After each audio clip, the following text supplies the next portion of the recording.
ఒక బాలుడు కడుపు నిండా తిన్నప్పటికీ తన పెంపుడు తల్లిని మరికొంత ఆహారం వడ్డించమని అడుగుతాడు. ఆమె వంటగదిలోకి వెళ్ళగానే టేబుల్ కింద దాక్కున్న తన కవల సోదరుడితో కలిసి అత్యంత వేగంగా స్థానాలు మార్చుకుంటాడు. వారి ఇలా రహస్యంగా ఉండడానికి కారణం వారి గతం. అనాథాశ్రమంలో ఉన్న వీరిద్దరిలో ఒకరిని మాత్రమే దత్తత తీసుకోవాలని ఒక ధనిక దంపతులు అనుకుంటారు. కానీ ఒకరిని విడిచి ఒకరు ఉండలేని ఆ సోదరులు ఒక తెలివైన పథకం వేస్తారు. దత్తత తీసుకోవడానికి దంపతులు వచ్చినప్పుడు వారు మేడపైకి వెళ్లి గాలిలో ఎగిరిపోయినట్లుగా ఆ మహిళ టోపీని గాలానికి తగిలించి అది తిరిగి ఆమెకు దొరికేలా చేస్తారు.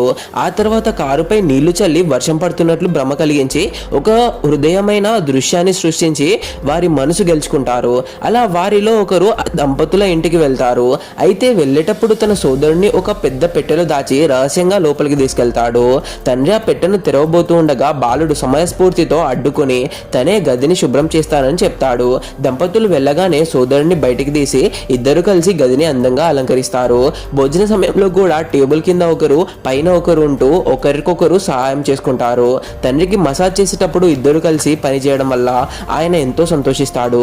మరుసటి రోజు తల్లి వంట చేస్తున్నప్పుడు ఆమె లేని సమయంలో ఇద్దరు కలిసి అత్యంత వేగంగా ఒక అద్భుతమైన చెర్రీ పై సిద్ధం చేస్తారు. అది చూసి ఆమె ఆశ్చర్యపోతుంది.